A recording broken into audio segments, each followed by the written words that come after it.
Estamos con Raúl Ortega, presidente de la MENER. Y bueno, el próximo 5 de marzo es el Día Mundial de la Eficiencia Energética. Queremos preguntarte, mi estimado Raúl, ¿cómo va en México, cómo va México en materia de eficiencia energética? ¿Cómo vamos? Pues mira, yo te diría que así de bote pronto, la primera impresión es que la eficiencia energética en México todavía va muy lento, ¿no? Pienso que existen muchas oportunidades para implementar medidas de ahorro y uso eficiente de energía, pero una u otra razón se han visto afectadas las empresas, los consultores, las pymes y todos aquellos participantes del sector, ¿no? Que de alguna manera podrían beneficiarse de la eficiencia energética, ¿no? Sí, Vivimos en un país en donde todavía existen muchos temas y aspectos que se podrían resolver para poder eliminar las barreras que existen para la introducción de tecnologías de ahorro de energía. claro. Bien, Aún así, perdón, y te comento, creo que se han logrado avances interesantes, ¿no? Por un lado, existen bancos y existe un compromiso por parte de la banca de desarrollo para buscar mecanismos que permitan el financiamiento de los proyectos.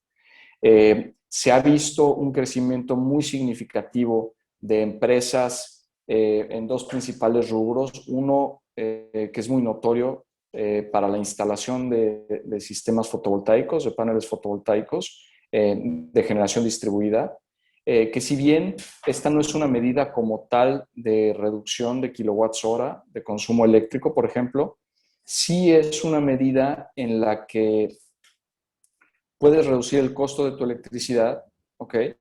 Y por otro lado, el tener una mayor generación distribuida en todo el país, genera beneficios en las redes de distribución eléctricas. Entonces, hablando acerca de la eficiencia energética, definitivamente la generación distribuida ha tenido un crecimiento muy importante. Los proyectos que están exentos de los trámites de permisos por parte de la Comisión Reguladora de Energía, que son menores a 500 kilowatts, han tenido un crecimiento muy considerable. El número de empresas, como te mencionaba hace un momento, ha aumentado rápidamente y eso creo que es un beneficio para el usuario bastante considerable, ¿no? Ahora, por otro lado, en temas térmicos, empezamos a ver empresas que además de hacer el tema fotovoltaico, también están implementando sistemas de calentamiento de agua y producción de vapor a partir de energía termosolar. Esto era algo que hace 10 o 15 años era más difícil porque el costo de la tecnología no te permitía hacerlo. Y hoy en día ya puedes tener proyectos con retornos de inversión menor a 5 años que te permiten justificar una inversión en una tecnología de esta naturaleza. Entonces, si tú tienes un proceso térmico en donde requieres de vapor o de agua caliente y tienes una superficie suficientemente grande para aprovechar la incidencia solar, puedes obtener un beneficio bastante bueno también, ¿no? Ahora, el otro rubro que también ha tenido un crecimiento interesante ha sido el de empresas que se dedican al monitoreo y gestión de energéticos. El tema del monitoreo está tomando mucha fuerza porque empieza a integrar elementos de Internet of Things, de Big Data, de augmented reality, ¿no? De realidad aumentada, en donde ya puedes tú lograr una mejor gestión de los recursos y de esta manera poder implementar estrategias de ahorro de energía. Yo creo que esos son dos rubros interesantes del crecimiento de la eficiencia energética y obviamente pues lo tradicional ahí está, ¿no? ok. Entonces creo que más o menos ahí estamos, Pedro. Interesante resumen en los rubros donde está avanzando la eficiencia energética. Y bueno, si pudiéramos medir todo esto en números, ya un estudio de la CONUE comentaba o hacía saber que el consumo industrial había bajado 12.5, el residencial 42.1, estamos hablando del periodo 93-2015. ¿Hay alguna manera, algún indicador para estar monitoreando cómo va esto del tema de la eficiencia energética, estimado Raúl? Pues mira, yo creo que sí, Pedro, porque mira, si nos ponemos a analizar las necesidades de nueva capacidad, ¿no? Del incremento de capacidad que tendría que hacer el sistema para abastecer de electricidad al país, pues lo que vemos es que no vamos a la misma velocidad que iríamos anteriormente, ¿no? No obstante, esto creo que tiene muchas vicisitudes, porque no solamente es la pandemia o el hecho de que se implementen tecnologías de ahorro de energía. Por otro lado, también la gente ahora es mucho más consciente acerca de la eficiencia energética Sí, y a los niños, ¿no? Yo veo a mis hijos, tengo 4 hijos que, bueno, están preocupados porque las luces se apaguen y por no desperdiciar el agua y por apagar el agua caliente cuando no lo necesitas. Yo creo que ya empezamos a tener una cultura que se va permeando a las nuevas generaciones y eso empieza a ayudarnos. Ahora, numéricamente hablando, yo creo que el dato de la CONUE es bastante interesante, ¿no? El hecho de que haya caído el consumo es muy importante, pero todavía tenemos muchos retos, ¿no? Todavía tenemos un porcentaje de la población en México que no tiene acceso a electricidad, ¿no? Por otro lado, lo cual pues en áreas rurales y remotas es complicado. Se ha tratado de resolver mediante sistemas fotovoltaicos y algo de almacenamiento de energía con baterías. Pero por otro lado también las nuevas tecnologías que consumen menos cantidad de energía, ¿no? Como puede ser iluminación o puede ser un refrigerador nuevo, pues son costosas claro. y el ingreso per cápita promedio del país tuvo un deterioro derivado de la devaluación, ¿no? Entonces, si México traía ya un ingreso per cápita mayor a $10,000, pues con la devaluación ahora está más bien cerca de los $6,500, $8,000 anuales. Y obviamente esto pone una barrera de entrada a la adquisición de tecnologías de menor consumo energético. Ahora, por otro lado, yo te diría que las necesidades y los requerimientos de electricidad de los próximos años van a aumentar de manera considerable, porque existe una tendencia clarísima a nivel mundial de electrificar el transporte. Ujú, Y la electrificación del transporte va a demandar una cantidad de energía eléctrica muchísimo mayor a la que tenemos hoy en día. claro. No debemos de perder de vista que más del 30% del consumo, si vemos la bolsa global de energía que consume México como país, alrededor de un 30% Es transporte. eh, es el consumo de combustibles en transporte. Sí, Entonces, si nosotros desplazamos esos combustibles y los reemplazamos por electricidad, pues vamos a tener un crecimiento muy natural de la demanda eléctrica. claro. Ahora, eso también tiene una ventaja importantísima. La eficiencia de un motor eléctrico comparada contra la eficiencia de un motor de combustión es del doble Claro. o más, ¿no? O sea, los motores eléctricos son significativamente más eficientes, ¿no? Con lo cual la demanda de watt contra watt, ¿no? Watt de energía fósil contra watt eléctrico, pues va a ser menor en el watt eléctrico, ¿no? Por tener Así un es. motor más eficiente, ¿no? Entonces creo que esa es una medida muy importante y México como país tiene que visualizarse hacia adelante cómo va a atacar y cómo va a resolver el tema de la movilidad eléctrica. Ok. Muy bien. Pues bien, pues tú presides la MENER, un grupo de empresas que están en ese sector buscando dónde mejorar para las empresas, para los negocios. En tu experiencia en el último año, digamos, ¿dónde ves tú las oportunidades de negocio que tengan que ver con la eficiencia energética? Pues mira, Pedro, es una pregunta muy interesante porque el último año ha sido un año de pandemia completamente atípico, ¿no? Un año en donde se han modificado los hábitos de consumo de las personas, en donde ha cambiado el régimen de uso de oficinas, en donde las personas no hemos podido viajar ni utilizar los servicios de turismo como hoteles, aviones, transportación, parques de diversiones, entretenimiento, etcétera. Y eso ha puesto una presión importante en la economía del país, Así ¿no? es. Por un lado.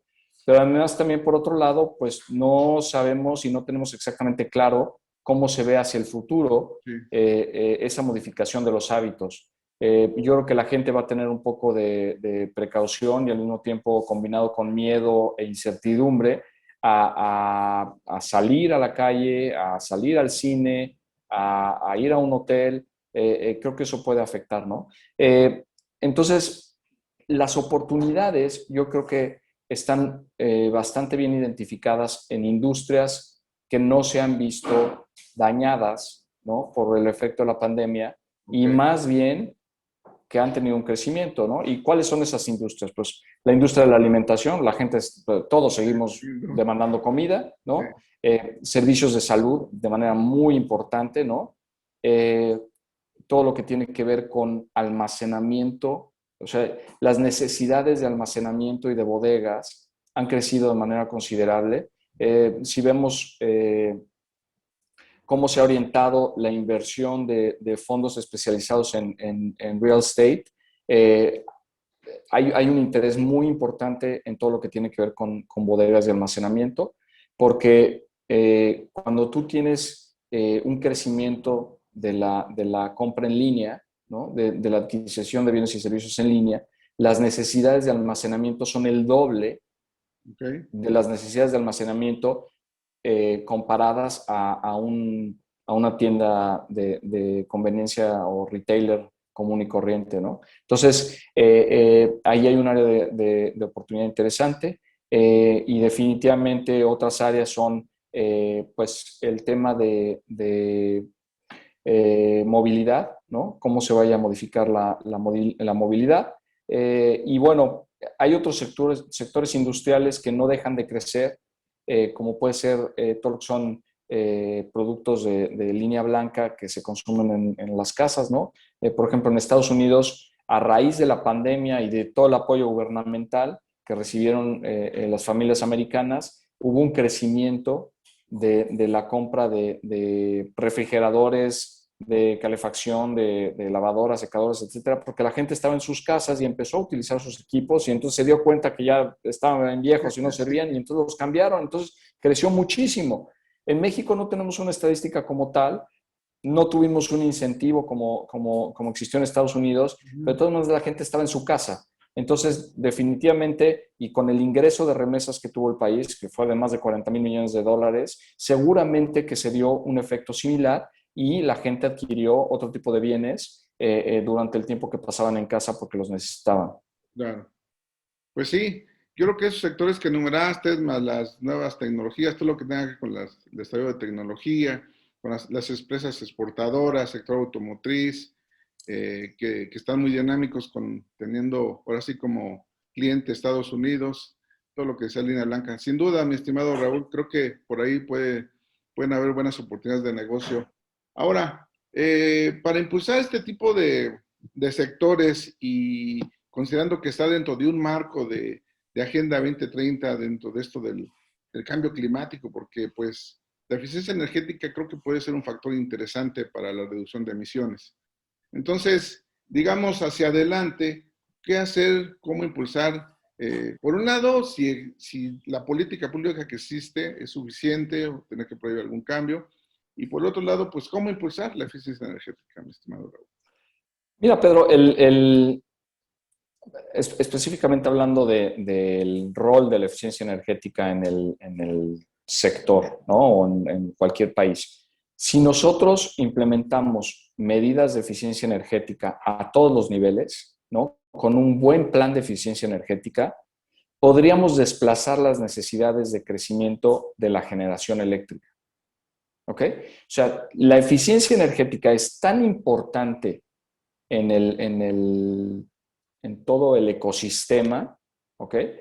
Eh, ¿No? En el industrial, en el transporte, en el doméstico, en el de servicios y comercial, que si nosotros redujéramos el consumo de electricidad en los próximos 10 años, podríamos eliminar la necesidad de entrada en operación de nuevas plantas, ¿ok?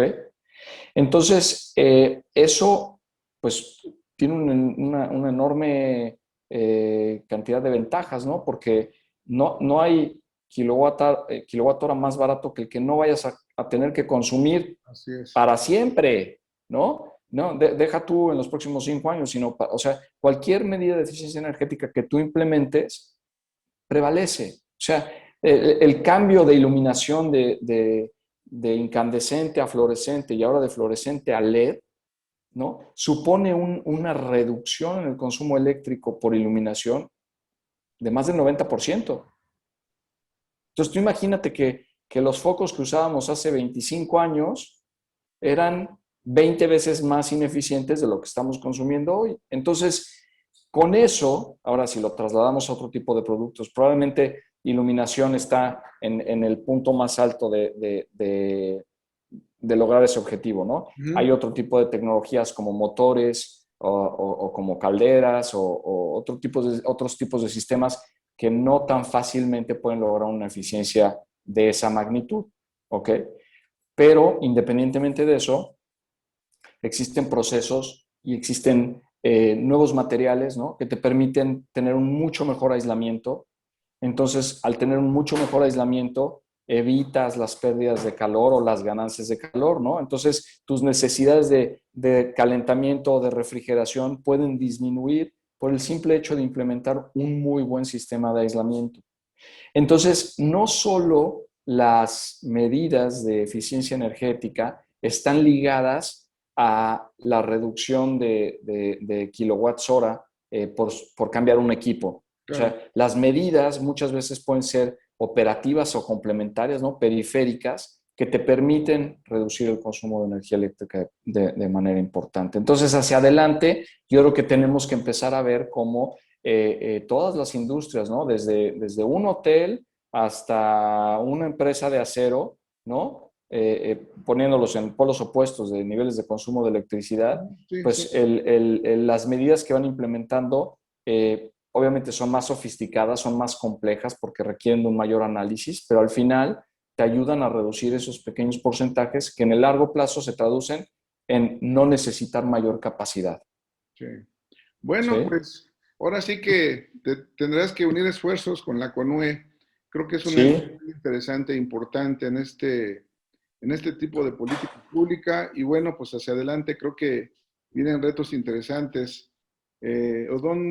Odón de Buen decía que dentro de los retos que había era el tema de que se reconozcan los resultados, que el valor económico que implica la eficiencia energética en sí, que la eficiencia energética sea como un factor de toma de decisión, que ahorita pareciera que no está dentro de las empresas en sus decisiones de proyectos. Y el otro lado, la parte que se vea como una alternativa de ahorro y productividad.